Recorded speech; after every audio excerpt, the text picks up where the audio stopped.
अलीगढ़ में समाजवादी पार्टी के पूर्व महानगर अध्यक्ष पर हुए मुकदमे के विरोध में सपा कार्यकर्ताओं का एसएसपी ऑफिस पर प्रदर्शन। पिछले दिनों समुदाय विशेष के युवक की हत्या के बाद पूर्व महानगर अध्यक्ष अज्जू इसाक ने दिया था भड़काऊ बयान। इसी बयान के बाद दोनों पक्षों में तनाव की स्थिति पैदा हो गई थी। विवादित बयान के बाद पुलिस ने किया था सपा नेता के खिलाफ मुकदमा दर्ज। मुकदमा वापस करने की सपा कार्यकर्ता कर रहे मांग। सिविल लाइन थाना इलाके का मामला। अलीगढ़ से प्रधान संवाददाता वीरेश यादव की रिपोर्ट। दो दिन पहले जिस टाइप की घटना पिछले दिनों एक हत्या हुई है वो बेहद दुखद और दुर्भाग्यपूर्ण है। उस हत्या में जो लोग भी दोषी हैं, पूरी समाजवादी पार्टी आज अधिकारियों के यहाँ के इसलिए मिली थी कि जो भी घटना में दोषी है उनके खिलाफ सख्त कार्रवाई हो और कोई भी दोषी बचे ना। इसके साथ साथ हमारा उद्देश्य किसी निर्दोष को फंसाने का नहीं है, लेकिन जो भी दोषी हैं उनके खिलाफ जल्द शीघ्र सख्त कार्रवाई हो। अगर बुलडोजर आम जनता के उन लोगों पर भी चल सकता है तो जहां अगर इस तरह की घटना घेर के मारकर जानकर हत्या की गई है तो इस पे भी लोगों के खिलाफ कार्रवाई हो और उनके ऊपर भी बुलडोजर चलना चाहिए। जिस तरह की घटनाक्रम यहाँ हुआ है, आप सब लोगों से ये बात छिपी हुई नहीं है कि छोटे भाई अज्जू इसाक जी ने जिस तरह का बयान वहाँ दिया था, आप सब लोगों ने उस बयान को सुना होगा। उस बयान का ध्येय सबको क्लियर है। उस बयान में कहीं इस तरह की बात नहीं है, एक शब्द ऐसा नहीं है, उनका भाव ऐसा नहीं है जिससे कि कहीं किसी की भावना को ठेस पहुंचे या कहीं कोई माहौल खराब हो। ये सिर्फ भारतीय जनता पार्टी के अगर कोई घटना, अगर कोई बयान उनका था और प्रशासनिक सभी अधिकारियों को ये लगा था कि बयान गलत है तो ये कार्रवाई उसी वक्त होनी चाहिए थी, उसी वक्त मुकदमा लिखा जाना चाहिए था।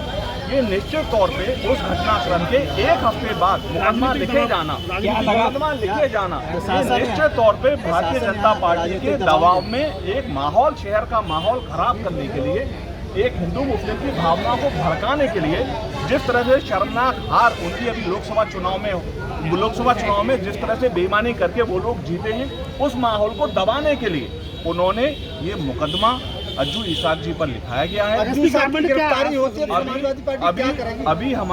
अभी आदरणीय एसएसपी साहब से हम सब लोग मिलने के लिए आए थे। आदरणीय एसपी आर्य साहब से मुलाकात हुई है। उन्होंने उस बात को समझा है और कहा है कि भावना उस वक्त जब ये घटनाक्रम हुआ और जो बयान अज्जू इसाक जी का है उसमें उनका भावना या ध्येय या उनका मन खराब नहीं था, कोई माहौल खराब करने का उनका बयान नहीं था।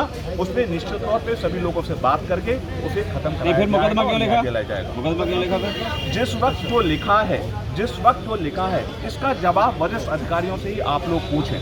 और जब वो गलत हुआ और गलत सभी समाजवादी पार्टी को लगा तो सभी समाजवादी पार्टी के लोग अज्जू इसाक जी के साथ आए हैं, उनके हित में आए हैं। और अगर कोई गलत कार्रवाई की जाएगी तो निश्चित तौर पे सभी समाजवादी सिर्फ जनपद के ही नहीं, प्रदेश की लीडरशिप भी यहाँ आकर धरने पर बैठेगी। क्या मानते हैं आरोपियों को बचाने का काम कर रही है, दबाव बना रही है, मीटिंग करके, बैठक करके, क्या जो लोग जेल गए इस पूरे घटनाक्रम में उनको छोड़ा जाए, क्या कहेंगे? देखिए, अभी सभी वरिष्ठ अधिकारियों ने, अभी जिस तरह की हमारी आदरणीय एसपी आर्य साहब से बात हुई है, उन्होंने हम सबको ये आश्वस्त किया है कि कोई अगर बयान दे रहा है तो व्यक्तिगत तौर पे बयान दे रहा है। कोई अधिकारियों का उस पूरी घटनाक्रम को उन्होंने समझा है और जान रहे हैं कि ये सिर्फ हत्या है। उसमें कार्रवाई जिस स्वरूप की दोष जिन लोगों ने किया है, ये कुकृत्य किया है, ये हत्या की गई है, उसी तरह की कार्रवाई सभी दोषियों के खिलाफ। किसी भी दोषी को बख्शा नहीं जाएगा, ऐसा अधिकारियों ने आश्वस्त किया। न्याय नहीं मिला तो क्या करेंगे? निश्चित तौर पे अगर पीड़ित परिवार को न्याय नहीं मिला तो पिछले दिनों आप लोगों ने देखा समाजवादी पार्टी के शीर्ष नेतृत्व का एक डेलीगेशन यहाँ आकर पीड़ित परिवार से मिला है और सभी अधिकारियों को भी ये संदेश दिया है। अगर कहीं उस पीड़ित परिवार को न्याय मिलने में देरी हुई या उसे न्याय नहीं दिलाया गया या नहीं दिया गया तो सभी समाजवादी सड़कों पर उतरेंगे और इस संघर्ष को जारी करेंगे। अखिलेश यादव क्या पार्टी के लोगों ने क्या कहा? ये घटना हुई थी कुछ दिन पहले मामू भांजा टरायर, उसी के संदर्भ में मुकदमा लिखा गया था गांधी पार्क में। उसी के संदर्भ में आज सपा डेलीगेशन आई थी, उनके द्वारा ज्ञापन दिया गया है और ज्ञापन में कुछ उनकी मांगे की गई है कि चाहिए सभी तथ्यों को इन्वॉल्व करके योजना का किस तरह की मांगे उन्होंने कहा है? उन्होंने मांगे ये की है कि एक मुकदमा उनके पुलिस द्वारा लिखाया गया है जिसमें उनका कहना ये है सपा डेलीगेशन का कि उसमें न्यायोचित कार्रवाई नहीं हुई। तो उनको आश्वासन दिया गया मेरे द्वारा भी उच्च अधिकारी की तरफ से इसमें न्यायोचित कार्रवाई होगी जो गुणवत्तापूर्वक इसमें निस्तारण किया जाए। सर, गोली चलाने वाली बात कही गई थी क्या? इसी के बाद में कहा गया FIR जो मुकदमा दर्ज किया गया है। वीडियो वायरल हुआ था जिसमें वीडियो में जो बयान दे रहे थे उसी प्रकरण में आए। एक कोई वीडियो वायरल हुआ था जिसको संज्ञान में लेते हुए पुलिस ने मुकदमा लिखा था। जो सपट एलिगेशन की मांग थी वो ये थी कि उसमें कोई भड़काऊ इसमें नेचर नहीं था, उसका गुणवत्तापूर्वक निस्तारण किया जाए। तो उसी का आश्वासन दिया गया है कि इसकी विधिक जांच की जाएगी और सभी मतलब लीगल ओपिनियन लेते हुए इसका निस्तारण। सर, मुकदमा किसके खिलाफ लिखा गया था? अज्जू इशाक जी के नामजद व्यक्ति के खिलाफ। Thank you.